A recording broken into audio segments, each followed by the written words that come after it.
世界简报根据各大媒体的报道整理出内容精要，让你最快速掌握全球趋势。中国是时候把手弄脏了。巴西总统将与中国调解结束俄乌战争。金融时报，巴西总统卢拉本周日前往北京会见习近平主席时，将提议与中国成立一个和平俱乐部，以调解结束乌克兰的冲突。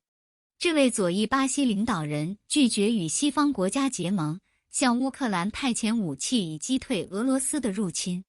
巴西外交部长 Mauro Vieira 在接受英国《金融时报》采访时表示，总统已经说过很多次了，他听到了很多关于战争的事情，但很少听到关于和平的话。他对和平对话感兴趣。卢拉今年早些时候表示，他将推广一群调解国家的想法。他说中国是时候把手弄脏了。他补充说，我的建议是，我们建立一组国家，试图与乌克兰和俄罗斯坐在谈判桌旁，试图找到和平。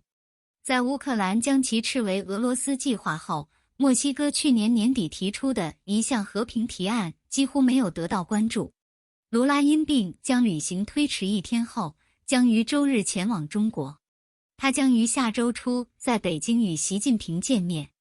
他强调了该国作为不结盟民主的历史及其对英国集团等国际机构的参与。他的访问是在习近平在莫斯科会见普京几天后。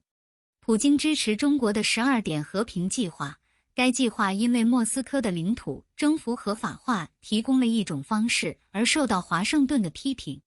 卢拉是许多拉丁美洲和发展中世界领导人之一，他们寻求在战争中保持中立，并对西方武装乌克兰的努力表示不安。上个月，他拒绝了向德国转售坦克弹药用于战争的请求，称巴西是一个和平国家。卢拉试图涉足乌克兰，并不是他第一次涉足棘手的国际事务。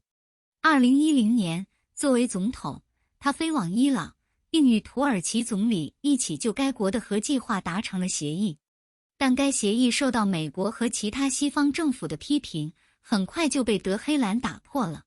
另一家大型国际银行出现财务困境的初步迹象。澳洲 ABC， 德国德意志银行 Deutsche Bank 昨日股价下跌 14%， 随后回升至收盘下跌 8%。抛售是由银行信用违约掉期价格上涨引起的。对于担心他们可能无法收回投资的投资者来说，这是一种保险形式。德意志银行被视为衡量金融风险的关键指标，特别是因为它拥有超过1万亿美元的资产，而且太大太失败。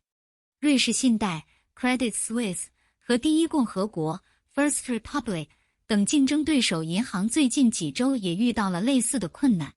投资者越来越担心维持资本而不是获得回报，引发了对金融稳定的担忧。关于强势银行对倒闭银行的脆弱性以及机构是否有未意识到的弱点的问题正在被提出。尽管如此，美国当局坚持认为没有理由担心。多监管机构金融稳定监督委员会证实，美国银行体系保持健全和弹性。国际银行业的金融危机似乎将持续一段时间。尽管金融状况收紧，但各国央行在上周继续加息，同时试图用其他工具应对银行危机问题。英特尔联合创始人摩尔是 PC 崛起的先知，享年94岁。路透社，戈登·摩尔 Gordon Moore 是半导体行业的先驱联合创始人，他的摩尔定律预测了数十年来计算能力的稳步增长。他去世时享年94岁。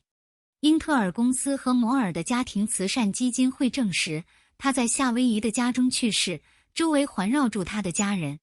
摩尔在1965年预测，由于技术的进步，自几年前机体电路发明以来，微晶圆上的晶体管数量大约每年翻一番。这种现象被称为摩尔定律。在他的文章之后，晶圆变得指数级高效且更便宜，允许互联网和苹果、Facebook 和谷歌等矽谷巨头的出现。英特尔的竞争对手如英伟达公司 NVIDIA Corp 已经表示，由于晶圆制造的改进放缓，摩尔定律不再成立。但英特尔现任首席执行官派特·格尔辛格 （Pat Gelsinger） 表示，他认为法律仍然有效，因为该公司在扭亏为盈的努力中投入了数十亿美元。摩尔于1954年在加州理工学院获得化学和物理学博士学位，他的第一份工作是在肖克利半导体实验室。1968年，摩尔和肖克利的另一位前雇员罗伯特·诺伊斯 （Robert Noyce） 离开公司，创办了这家存储晶圆公司。该公司很快被命名为英特尔，即集成电子的缩写。摩尔很有天赋，通过完善晶圆工程问题的理论，激励了其他工程师。在诺伊斯和摩尔的领导下，英特尔发明廖威处理器，为个人电脑革命开辟了道路。福布斯杂志估计摩尔在2023年的净资产为72亿美元。此外，他还热衷于运动钓鱼，希望通过向环境事业捐赠价值约50亿美元的英特尔股票来保护环境。他还向母校加州理工学院捐赠了数亿美元，并支持寻找外星智能专案 SETI。 世界简报，来自世界各大媒体的精要内容，让你享受总统简报般的特权，迅速掌握全球趋势。